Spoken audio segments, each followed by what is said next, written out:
unfortunately, this administration is learning the worst traits of Netanyahu's extremist government in Israel and applying that dehumanization to the immigrants, also known as invaders, also known as rapists and criminals. This is the same administration that promoted the neo-Nazi conspiracy that Haitians were eating pets. It was a lie.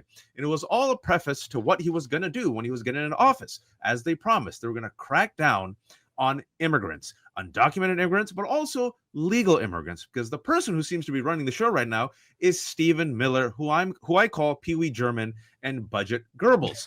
Folks, some terrible news at the Supreme Court, led by Justice Roberts. You know, they're a death cult, but apparently pro-life.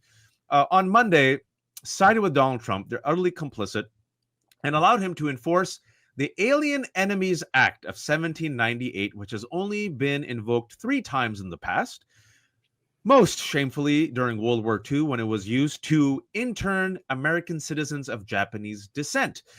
They handed the White House a significant victory in a 5-4 decision that will let immigration officials rely on a sweeping wartime authority to rapidly deport alleged gang members. Folks, we're not in a war. Pat Bondi was asked about this today. Look at her sterling response. 60 Minutes found that 75% of the immigrants who were sent to El Salvador do not have public criminal records. Is that true? Do you mean in our country? The Venezuelan migrants who were sent to...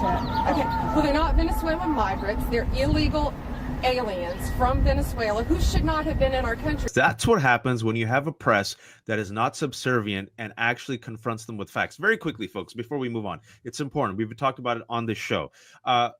60 Minutes on Sunday had a stunning, heartbreaking report that said of the 238 people, the brown folks that this government, without due process, kidnapped, detained, and sent to El Salvador to essentially maybe be tortured in a prison run by Nayib Bukele, the crypto bro dictator who got $6 million of our money, by the way, to do this. 75% of the 238 people, 0 criminal charges.